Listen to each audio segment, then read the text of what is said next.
Our next panel, we're going to talk about the cloud from the defender's view. We have excellent line of speakers, but first of all, let me introduce to you to Reut Menashe. Reut, come aboard. שומעים? כן, שומעים. Yeah, we can hear you. All right. Thank you. Good luck. Thanks. Thank you very much. Hi, everyone. Good morning. I'm Reut Menashe. Great to be here. Thank you for inviting me to host this great panel. We're going to talk about cloud defense today. Just before, this is the panel about defense. Our next panel is going to be about attack, offense. I'm a CEO of that Response, Information Security Incident Response Consultancy firm. I'm also a partner with my co-founders to establish two communities in Israel. First one is BSIS TLV. It's going to held at the end of this week here in Tel Aviv University. It's an commercial conference, so you're all welcome. And also leading Cyber Ladies, which is a community I partner with a friend, Karen and Hila. That's her whole aim is to empower women into cyber. And let me invite our panelists for today, Revital, Yagoda, Dana Rozen, and Yossi Sassi. Please join us. All right, let's start with the self-introduction. You can use this. There you go. You have another one here. Thank you. Toda Shachar. You have your button. Well, Dana. Yes. Hi. Good morning. My name is Dana Rozen. I'm a senior IR and SecOps engineer in JFrog for the last 4 years. That's it. Thank you. Hi, Dana. Nice to meet you. Yossi. Hi, Yossi Sassi. I'm co-founder of Tenroot, a niche boutique company doing a set of services, red, blue, purple team, with an offensive background mostly, but not only. Essentially a hacker from the 80s, before it was called ethical hacking. And just trying to figure out connections between people and machines for a long time. Yeah, interesting. Thank you. And hi, nice to meet you, Revital. Hi, my name is Revital Yagoda. I'm the head of guidance and regulation at the INCD. I have 25 years of experience in information system and cybersecurity. In the last 2 years, I am guiding the government's office sector in the cybersecurity defense. Thank you, welcome. So I want to start with a quotation from the last CISA report. CISA report about the Microsoft Exchange Online incident that everyone has been reading and talking about. So this is it goes. Message from the chair and deputy chair. It's not an exaggeration to say that cloud computing has become an indispensable resource to this nation. And indeed, much of the world, numerous companies, government agencies, and even some entire countries rely on this infrastructure to run their critical operations, such as providing essential services to the customers and citizens, driven by productivity, efficiency, and cost benefits. Adoption of these services has skyrocketed over the past decade. And in some cases, they have become as indispensable as electricity. As a result, cloud service providers, CSPs, have become custodians of nearly unimaginable amounts of data. Everything from American personnel information to communications of US diplomats and other senior government officials, as well as commercial trade secrets and intellectual property, now resides in the geographically distributed data centers that comprise what the world now calls the cloud. So, Revital, I would like to transit this to you with a question. How did Israel navigate the challenges of cyber defense since October 7? In Israel, there is a great collaboration between the security force and the INCD. Before the war, Before the war, the attacks primarily aimed at espionage and involving data breaches from critical governmental sectors such as energy and health. However, on the October 7th, there was a shift in strategy with many attacks to inflict actual damage with sophisticated cyber attacks. The objective now include compromise the personal security of the Israeli citizens and state critical infrastructure. The most significant challenge during the war in cyber defense was the close collaboration between Hezbollah and Iran. The participate leads to highly sophisticated cyber attack. We observed three major points. One, the quality of the attack. Two, the precision targeting. As the war progressed, the attacks became more precise, targeting essential organizations. For example, there was an attempt to attack Ziv Medical Center, which was fortunately intercepted before it could impact hospital operations. The third is supply chain vulnerabilities. There were attempts to attack critical supply chains companies in Israel. In response to these threats, we have taken a proactive measure to ensure our cyber defense capabilities. This includes expanding the use of public cloud services to create additional backup and data recovery sites. Furthermore, we aim to migrate more critical infrastructure systems to cloud platforms and secured platforms. Thank you, Revital. What I learned from crisis, and this is my perspective, that crisis thrives and starting to give an opportunity for a change. It's an opportunity, basically. So with that saying, I want to ask you, Dana, what strategic adjustment have you made in response to major cyber incidents, and how these changes improved your cloud security posture? So I think that it's highly important to analyze high-profile breaches on a regular daily basis. Because attackers just getting creative more and more these days.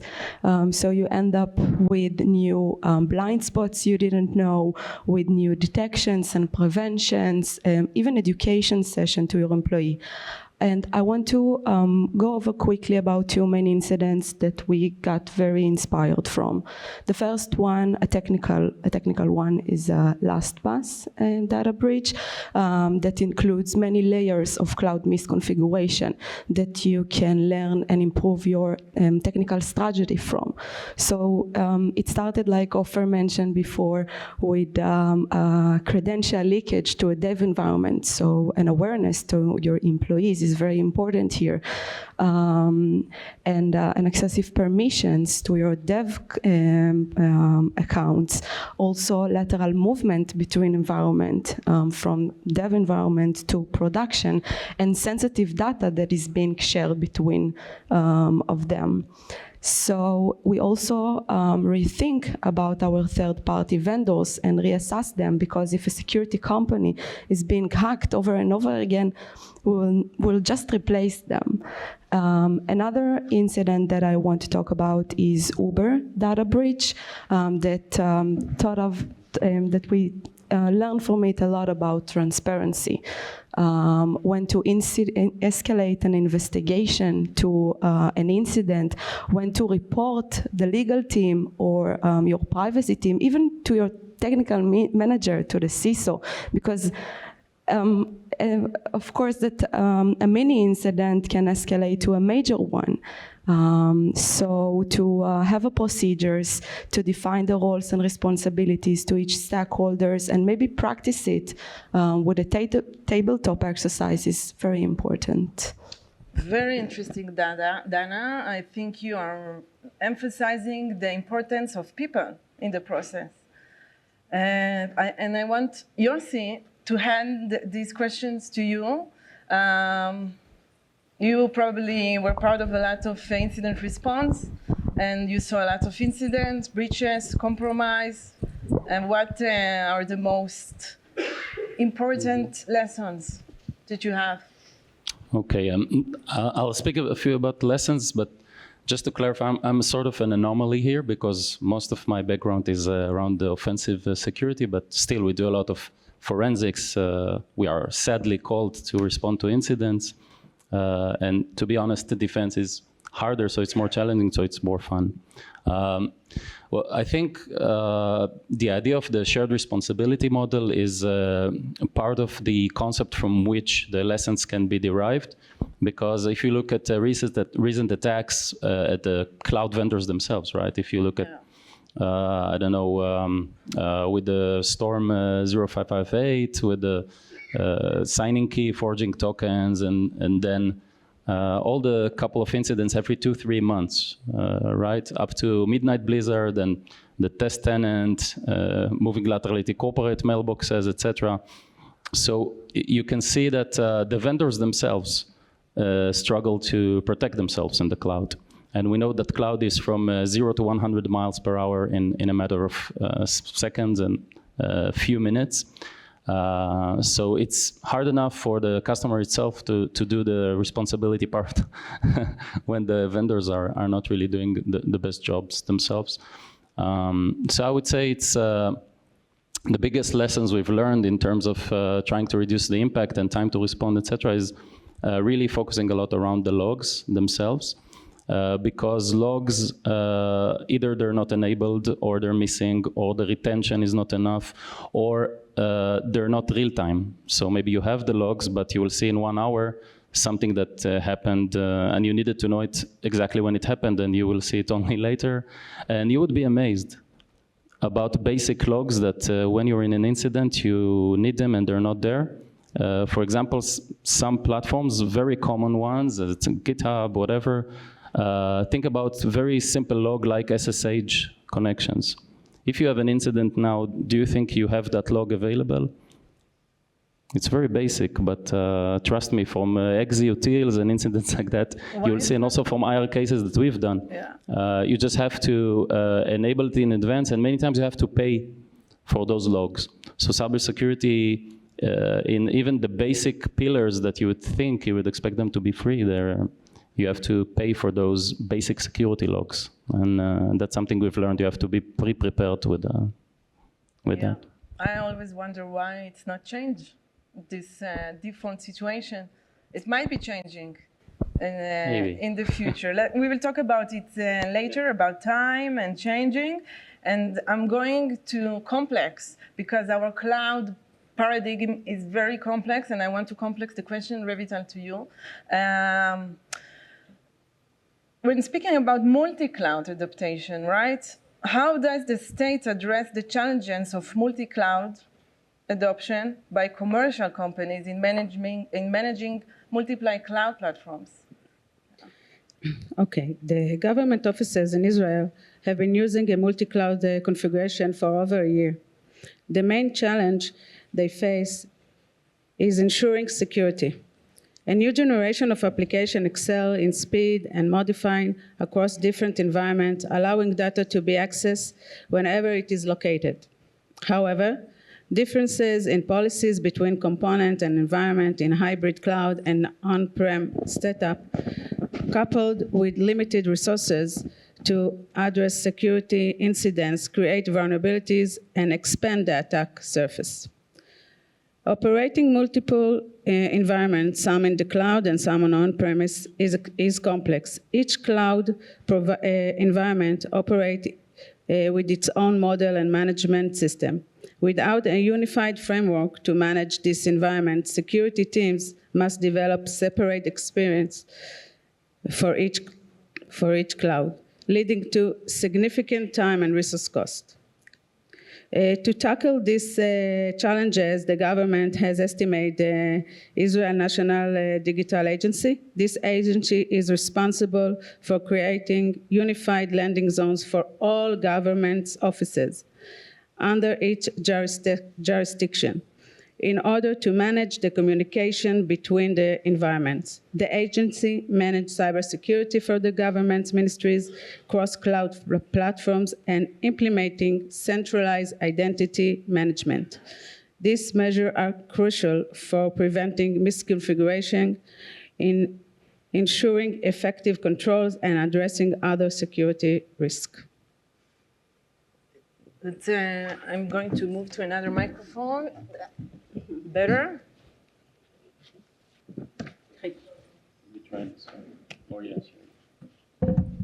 Okay. So I want to talk about conceptions a little bit in the cloud. When I meet my customer most of the time, or potential customers, of course, they always say to me, we're good. We don't have any problems. Everything is okay. Because we don't see anything. Everything is, we look at the dashboard, everything is clear, the dashboard is clean. The thing in the cloud that you don't know what you don't know, and if you don't have security maturity, right? So you won't notice anything. Only when you start establishing security controls, visibility, you collect logs and you understand what the logs are trying to say to you, then you understand you're in a totally different position in your security maturity level. And Yossi, I will, this is a question for you. As someone who works in both incident response and red team, what are the unique challenges you face in the cloud environment, comparing into traditional on-prem infrastructures? Okay, so when it comes to hybrid, the reality is, of course, most organizations are hybrid, right? They have on-prem and cloud workloads. And as a red teamer, we use that a lot. We move laterally from the cloud to the on-prem, from the on-prem to the cloud. Sometimes we begin from the cloud to the on-prem, and from the on-prem, we come stronger to the cloud. You would be amazed how easy it is when, of course, you know the methodology and you're creative enough to do this without being detected, without a single alert, which is sad. But the bottom line is hybrid is a reality to stay, right? If you didn't start your business in the last 5 to 10 years and you have like 100, 200 Mac computers connecting to a Wi-Fi, you're hybrid, and it's gonna stay like that. So I always laugh when I see on X, or whatever Twitter is called these days, Active Directory is dead. Active Directory, as we all know, is the identity management platform from 90% of the organizations in the world. Gartner survey, recent one, showed that roughly 3% of the customers will migrate to a cloud identity service around sometime in 2025. This on-prem centralized identity management is here to stay. It's the Microsoft mainframe. It's not going anywhere. So if you forget for 1 minute, if you think that you can get rid of the headache of your on-prem vulnerabilities, misconfigurations, excessive permissions, default, whatever, it's not going away, and you have to take care of that, because many times it's easier to move laterally from the on-prem and get a global admin on your Azure or your AWS. We get aid of SSO. The wonderful feature of SSO is, of course, for an attacker, is easy lateral movement, is transparency. Yeah. It's the flip coin always. And you know, many times we circumvent MFA easily. If you're on-prem and you get hold, no matter what, drive-by installation, phishing, etc. If you get hold on a PC on the on-prem, we just copy over. Sorry about being pragmatic, but we just copy over the user data from the C drive with all the cookies. We close the browser of the user because the cookies are in use, and we just copy it over, and voila, then we are in the cloud. And we did nothing. So it's a very long password. It's you have MFA, but it means nothing. It's just a game. And like Ofer said, its adversaries are no longer trying to break in; they're logging in. And it's fairly easy to see it and do it. Yeah, password misconfigurations, vulnerabilities. According to recent online reports, nearly 90% of organizations experience damage before containing security incidents. Also, cloud incidents are often not investigated due to visibility issues. And Dana, that's a question for you. in my perspective, security is very technical topic, but also very people-oriented and process-oriented. And can I hear a little bit more about how you hybrid between and how do you manage your efforts within your team? Yeah, I really love this question because a lot of good projects succeeded in JFrog. So I'll start with the bottom line. You want to minimize your attack surface, you want to save time, you don't want to work twice. And the key of success is to better understand that you are not the only fixer. It's just a trusted collaboration with DevOps team, with IT team, and any other team that runs its own infrastructure, because we a big believer in you build it, you own it. So you start with education. You need them to better understand the risk and the impact and how attackers can manipulate it over the while, how badly it can affect on your company.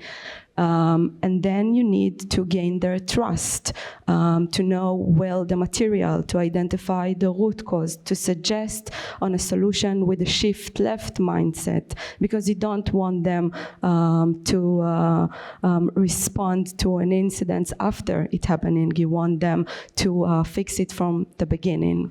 So obviously it will take time and a lot of resources, but I ensure you that they will feel the engagement you want them to feel when you are in the middle of cybersecurity incident and mitigate it in a minimum time. Yeah, and I think that we talked about it a lot when we talked about this panel. And we also talked about getting ready to ransomware attack, which is something that in my perspective, still in the beginning when we talk about the cloud, because the cloud specifically infrastructure, and one of the most known trends in order to achieve ransomware is the automation and supply chain threat. They're all related to ransomware at the end. And all are getting much more automated. It's like attackers scanning the entire internet all of the time. When they found an open, exposed bucket or anything else, asset that related to the organization, combined with vulnerability or misconfiguration, that's when the celebration is starting. And Revital, I want to ask you how are cybersecurity guidelines managed and implemented within government offices? Okay, in today's dynamics reality of digital transformation, many organizations, especially government offices, serving citizens, are migrate to public cloud computing for its numerous advantage. Cloud services are designed to enable faster access for any device with the internet connectivity. Along these benefits, we have significant challenge due to the diverse nature of the government ministries. Some ministries are connected to the internet while others are not. Therefore, it is crucial to develop tailored guidelines that address the unique needs and vulnerabilities of each ministry. We are facing three major challenges. The suppliers. We have numerous suppliers in the governments. They all must stick to supply chains methods. Tomorrow, when we migrate to the cloud services, requires us the regulation to customize cloud architect that use standard security approach across vendors. Data loss or leakage. One of the threats to organization is the loss the loss or leakage of sensitive information. It is very important for the organization management to establish robust data protection policies and apply approach controls based on risk levels. The government operation across multiple clouds obligate their employee to train handling 2 clouds and creating architect with authorized suppliers only. Misconfiguration. The configuration and ineffective application of access control principle in public cloud environment often leads to data leak. To address this challenge, the government has established a skilled team responsible for overseeing all government offices, along with dedicated teams for monitoring, controlling, and detecting anomalies. Thank you for that, Revital. And a question for Yossi. We know that safety is very important in the aviation world, right? Which you maybe have some connection to it. Could you share some insights into your approach when it comes to risk management? Yeah, sure. That's a fun question. So in addition to cybersecurity for a fourth decade, I'm also doing other things to balance the horrors of this occupation. So one of them is I'm a private pilot. And really seeing the differences, the huge gap in risk management between such a established field of technology such as aviation versus cloud security. It's amazing, but we can learn probably a thing or two. First of all, there is no shared responsibility model in aviation. Me as the pilot in command, aka the captain, I'm responsible end-to-end for everything that happens in the flight. The food that you get or whatever, explaining you the safety regulations. It's not about blaming people, it's about getting people safe home. And I think this raises a risk management gap here is maybe once cloud security, particularly and cybersecurity in general, is more about human lives, making them better, not only saving them, and less about reputation and shareholders' profit. That's a huge different motivation to derive the risk management from. Maybe the closest is with nation state, etc. And the other is about technology evolvement. In aviation, we had roughly 100 years to evolve the technology, the sensors, everything. Cloud is very fresh, so it still has a gap to close there. And the third would be probably around sensors. I don't know how many of you are aware that some of you came here by plane, right? How many of you came here by flight? Quite a few of you. In the airliner you were sitting, there are 10,000 sensors in each wing. It doesn't matter if it's an Airbus or Boeing, it's the same. 5,000 sensors for each engine. They produce, just the engines themselves, 20 terabytes per hour of data, of raw data. This means that coast to coast, even in the States, you are producing 240 terabytes just from the engine data. Think about that. It's a flying sim. And all that data is downloaded, dumped when you board off, and it's used for detecting anomalies in the engine, proximity, heat, compression, everything.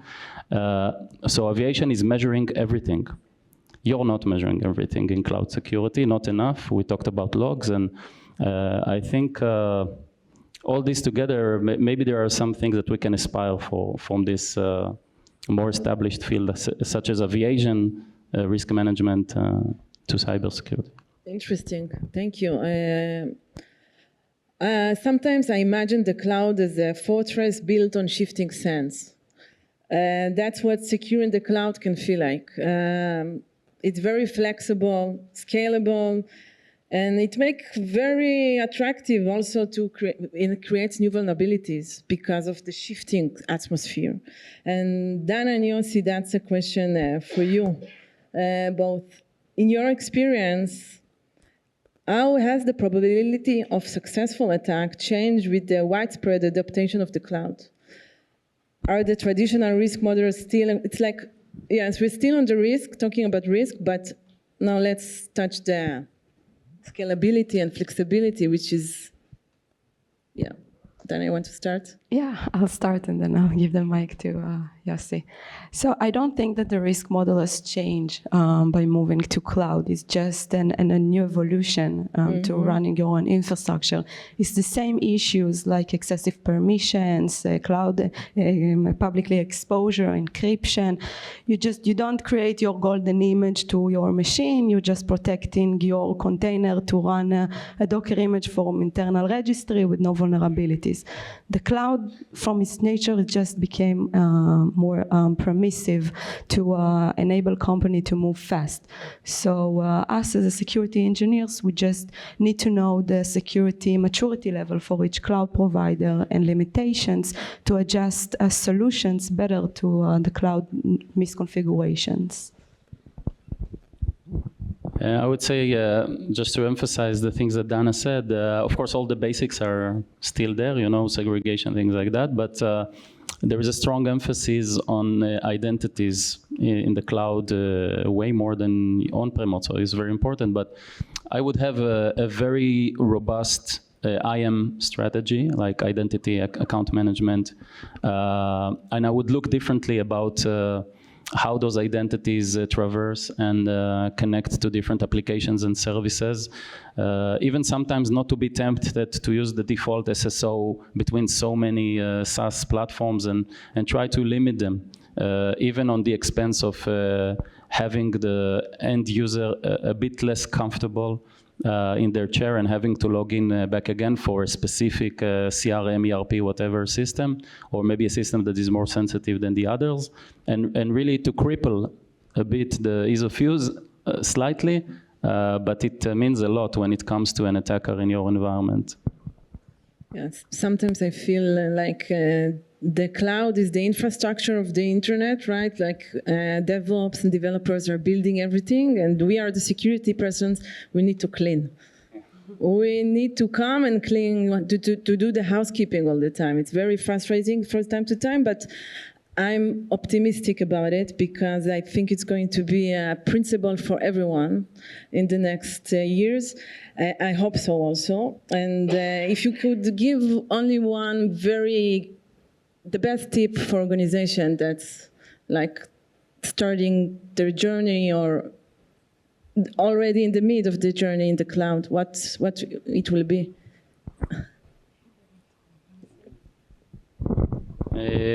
Just challenge the defaults, I guess, because the defaults are not always good for you. In many cases, they're probably not the best for your risk model.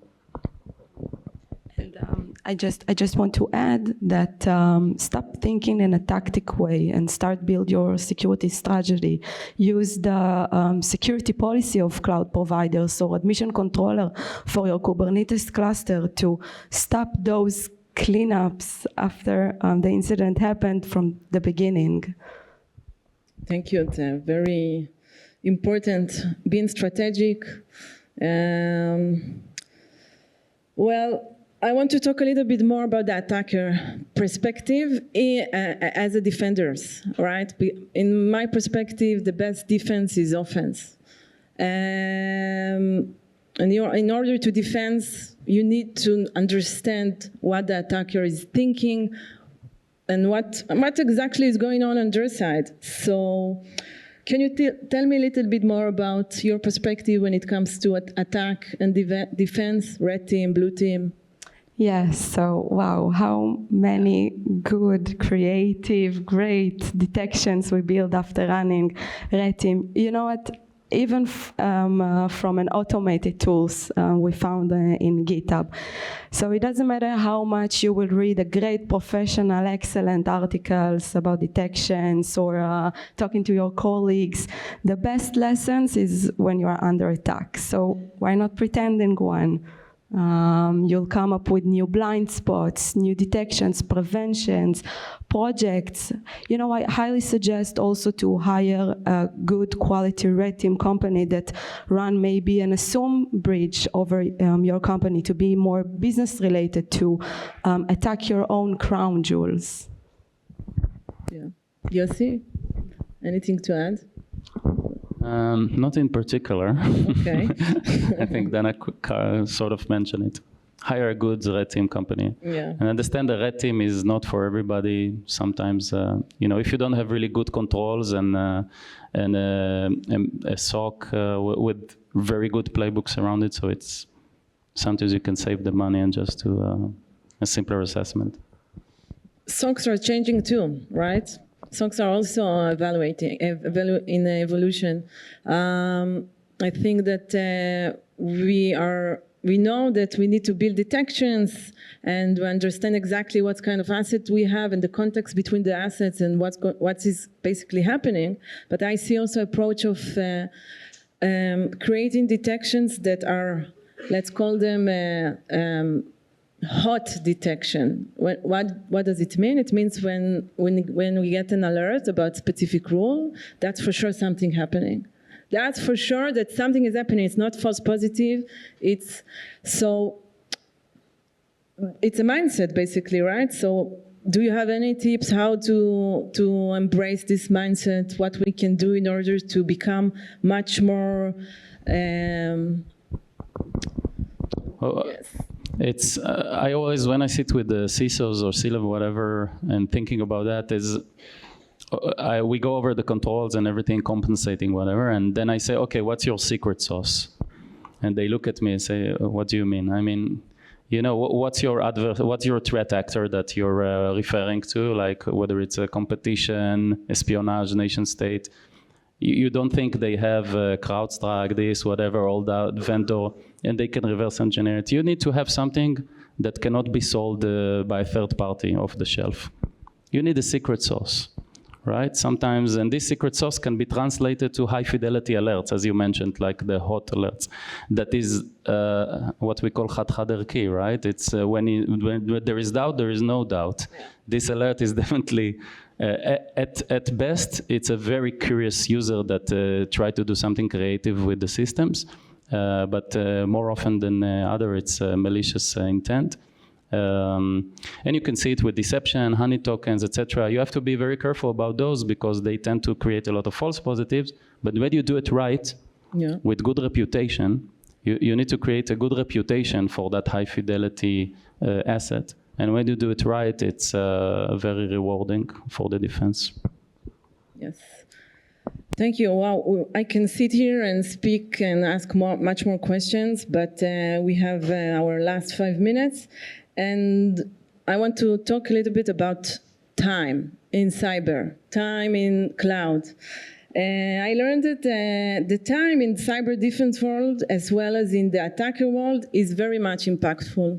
What does it mean? It means that humans precise time differently than machines, right? We are subject to emotions, feelings, attention, and we have many effects. It has many effects on us, but when it comes to machines, that they use clock that we invented the clock in the end. Humans invented the time.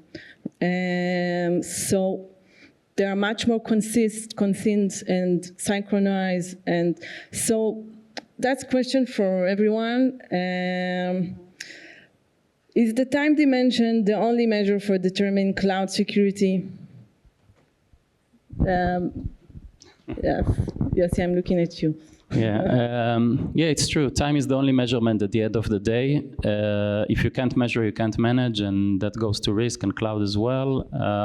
Time to detect, time to respond mainly, time to recover, etc.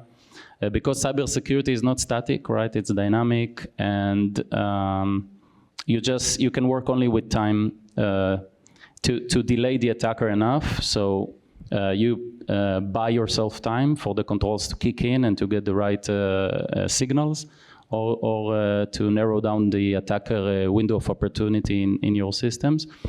I would say at the end of the day, it's there are three things to keep in mind why time is so important. One of them is vulnerabilities, misconfigurations. The cloud is very intolerant for risk. Like we said, everything happens so quickly. Like Ofer mentioned, from 30 seconds to 2 minutes, when you have a secret, it's out there and being used. And also the vendors are doing that, not only the customers themselves.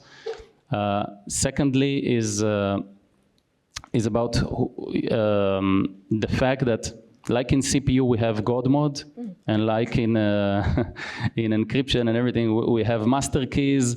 Also, the cloud has God mode.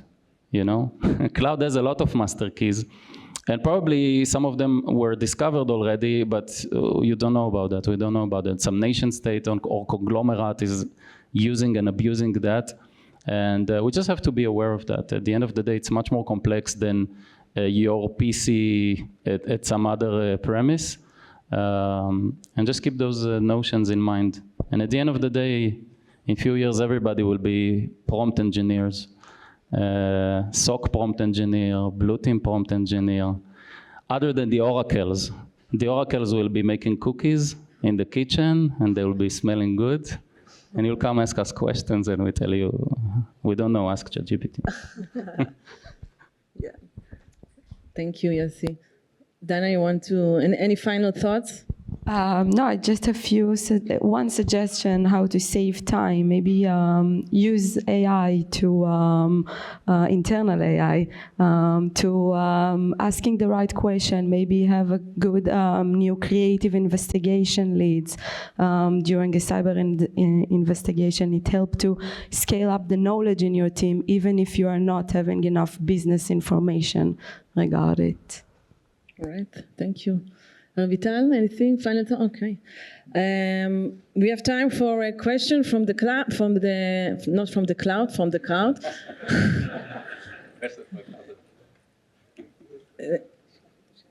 מה? איפה?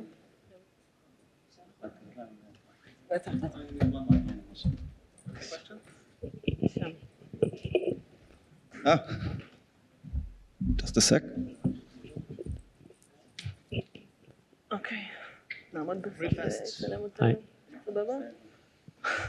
Good morning, everyone. Thank you for the wonderful presentation. My question is it's a basic thing. Like Yossi mentioned, basic pay, logs we need to pay. So will you please explain how or why? Am I clear? הבנתם שהוא יחזור עליו? Can you repeat the question, please? Yes. In the talk, Yossi discussed about the basic logs, and he mentioned that we need to pay. So I didn't get it. So will you please explain how and why? Thank you. Yeah, you would expect, until you get to an active breach, an incident, you don't know what you are missing. Some organizations have an IR plan and have an IR readiness. If they took companies like Profero, so they know what to do, and and they are ready for that. So, and they tested the IR plan. But many times you discover what you need only in retrospect. So just pay attention that the basic access logs are there. In some platforms, especially Git, things like that, by default they're not turned on. Some logs you have to pay for, and you would be amazed. They're like the very basic logs of IP addresses, things like that, in some platforms. And always pay attention to the fact that all of them, of course, have different retentions. So you can either build on top of that retention, whatever, 30 days, 90 days, or you have to really check that with your, whether it's AWS, GCP, Azure, they're changing, or each different SaaS platform. Just check specifically what logs are enabled, available for you. Sometimes they have the logs, but they're not available for you. You have to pay them. Sometimes when you pay, you can get back in the retrospect.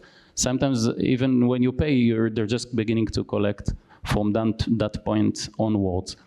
So just understand exactly what logs you have available and what's the retention for them. Sometimes even to save money, maybe you can ship them or forward them to different other storages that you might have, cloud storages, but that's a bit more advanced to companies that really need those logs for more than like 30 or 90 days, you know, like for a year or even more than that.